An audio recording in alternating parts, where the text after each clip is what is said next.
እኔ ምርጥ የአማራ ልጅ ነኝ። በጣም ነው የምጠላው አንተን እናትን ልብዳለህ። አንተ የሸርሙጣ ልጅ ተሳደብ በደንብ በጣም ነው የምታስጠላው። ቀጥል። የአማራ ልጅ ነህ። በጣም ነው የምታስጠላው አንተ ዶንቆሮ እናት ትበደል። በአንድ ወንበር ላይ 70 ዓመት ሙሉ እየተሳደብ ቀጥል።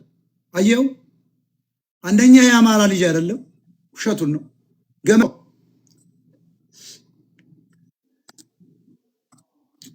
እና ስድባቸውን ተዋቸው፣ ችግር የለውም። ተስቢ ገብቶ ይሳደብ፣ ምንም ያሸማቀን ነገር የለም።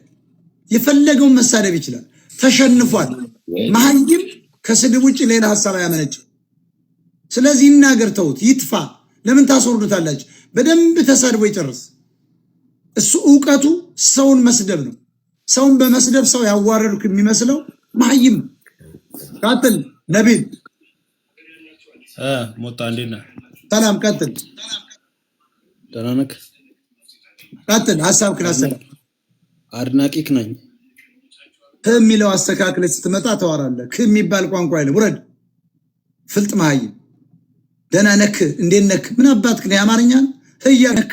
እንዴት ነች? እንዴት ነክ? ሰላም ነው? አራዳ መምሰላቸው እኮ ነው። ጠቅላላ ሌላ የፊዚክስ ፎርሙላ የፈጠረ ይመስለዋል። ኬሚስቱ ነው መድኃኒት የቀመመ ይመስላል። የመሀይም ልጅ አንተ ፍልጥ፣ ውረድ። ጄምቲቪ ቀጥል። አመሰግናለሁ። የተከበሩ ጤና ይስጥልኝ ወንድማችን፣ ቀጥል። ጤና ይስጥልኝ። እንዳው ስለ ሞጣ የተናገርከው ገበሬው አካባቢ የተከበረው ህዝብ መርዳት አለብን። እኔ ጎን ነኝ ያለው። በእርግጥ ያው አረብ ሀገር ነው ያለው። አመሰግናለሁ። ሞጣ አረብ ሀገር ነው ያለው። በአቅሜ ያው ከደሞዜ $400 እልካለሁ። ምንም ጥርጥር የለም። ለህዝባችን ያልሆነ ለማን አባት ይሆናል? ይሄ ነው ከትግራይ ምድር የተፈጠረ በጣም እጅግ መልካም ሰው፣ እንደ ገብረ መድን አርአያ አማራን የሚወድ ዘረኛ ያልሆነ ምርጥ የእንደርታ ልጅ ነው። $400 ለጥጃን ድልድይ ማሰሪያ አበረክታለሁ ብሏቸዋል።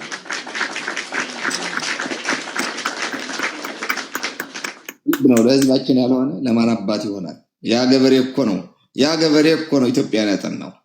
ያ ገበሬ እኮ ነው ቋንቋችንን የሰራው። ያ ገበሬ እኮ ነው ገዳማትን የሰራው፣ መስጊዱን የሰራው። ያ ገበሬ እኮ ነው የሀገር ሉዓላዊነት ምን ማለት ነው ሊያስተማረ። ያ ገበሬ እኮ ነው የኛ ህልውና ጠባቂያችን። ያ ገበሬ እኮ ነው የኛ መከታ ጋሻ። ያ ገበሬ እኮ ነው ዓለም አቀፍ ቋንቋዎች አሉ ከሚባሉ የሰራው። ይገባዋል፣ ሲያንሰው እንዲያው ይገባዋል፣ 10 እጥፍ ይገባዋል። ቀጥል አለው ሞጣዬ።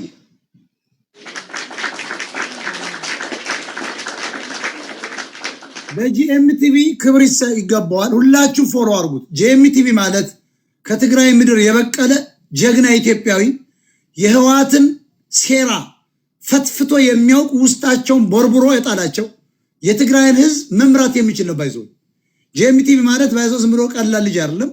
ፓርቲ እኮ ያቋቋመ እስከ ማቋቋም የደረሰ ነው። የትግራይን ህዝብ ነፃነት ይመጣል ብሎ የሚያስብ ነው። ጂኤምቲቪ ማለት የትግራይን ታላቅ ህዝብ መምራት የሚችል መምራት አንድ አርጎ። እነዚህ ወንበዴ ያድዋን እኮ ትግራዮች አይናገርም። ሞጣዬ እንዴት አመሸ?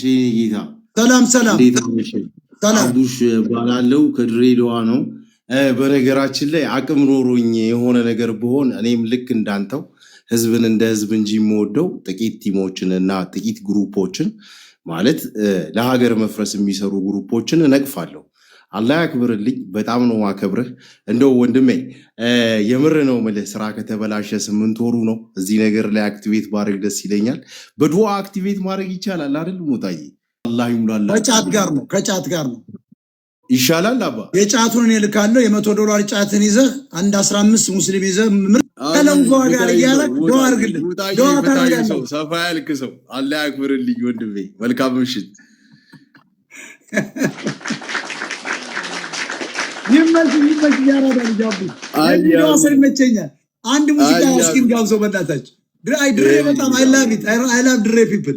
በጣም የሰለጠነ ህዝብ ማለት እንደ ሸዋ ያው የሸዋ አካል ስለሆነ ድሬዎች ሸዋዎች ናቸውና የጥንት አሁን ለምሳሌ ሙስሊሞች ይሄ ምንድነው የምትሉት? ይፋት ማለት እኮ የሙስሊሞች የስልጣኔ ነገስታቶች እንትን ማለት አለ እንትን ማለት ነው።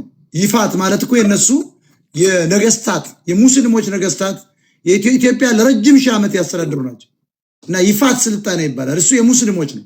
ኢትዮጵያዊ ናቸው፣ ጥርት ያሉ ኢትዮጵያዊ ናቸው። የአረብ ሞጋስ አይደሉም። እምነቱን ተቀብለው አላህን የራሳቸውን አምነውበት የቀጠሉ ኢትዮጵያኖች ናቸው። ጸዳ ያሉ ናቸው። አምላክ አይወለድም አይወልድም ብለው ቁጭ ነው። አላህ አንድ አምላክ ነው የሚያምኑት፣ ያው እግዚአብሔር ማለት ነው። ተወለደ አትወለደ የሚለው እንግዲህ ፈረንጅ ጻፈው ቦታ እየላቋርጠህና ማለት ነው። አንዳንድ ጊዜ በመሃል ጣል የምታደርጋቸው ወላሂ ለአዚም እንደ ዩኒቨርሲቲም ሆነ እንደ ፕሮፌሰር ማንንም ጠይቀህ ሊነግሩህ የማይችሉ እውነታዎች አንተ ጋር ያለው አላህ ይጨምርልህ ወንድሜ። ትጣፍጠኛለህ። ድሬ ሚውዚክ እስኪ ማን ነበር ያ? ቀመርን ጋብዛቸው። ቀመር የሱፍ ደስ ይላል።